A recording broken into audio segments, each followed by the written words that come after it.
The next step in our process here is to solder on what we call a transformer. Right? Our transformer is going to be what steps our 9-volt battery up in voltage in order to give us a larger shock. So the transformer on the bottom has a bunch of leads. On this side it has 5 leads, and on the other side it has 4 leads. And what we need to do is on our actual board, we need to figure out where that lines up. And you can see here are our 5 holes, and here are the 4 holes.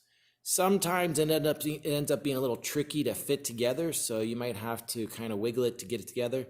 Other times it fits in real nicely. Okay, so you can put that together.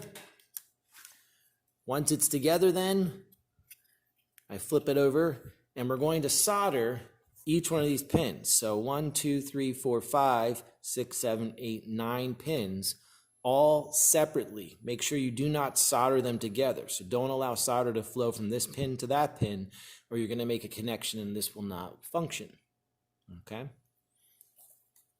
So just like I did before, I'm going to go ahead, touch each pin, and I'm going to solder after about 5 seconds.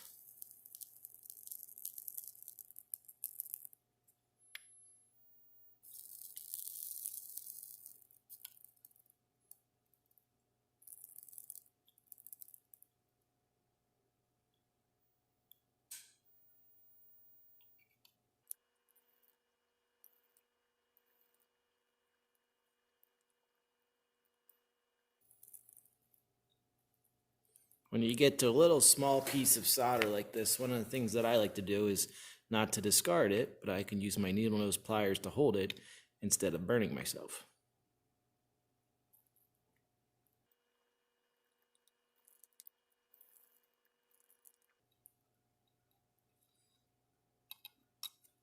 Just like when we solder our resistors, one of the things we want to check is to make sure that all the way around each one of these pins here is actually coated and covered. And as I look around this, I can see the entire way around. It's a singular soldered pin.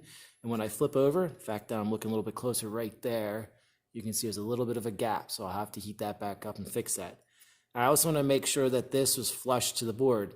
And it's hard to see in this video, but you can see there's a little piece of plastic down in there that sits flush against the board. Okay? So as long as that sits nice and flush, your transformer is attached, and this one is good to go.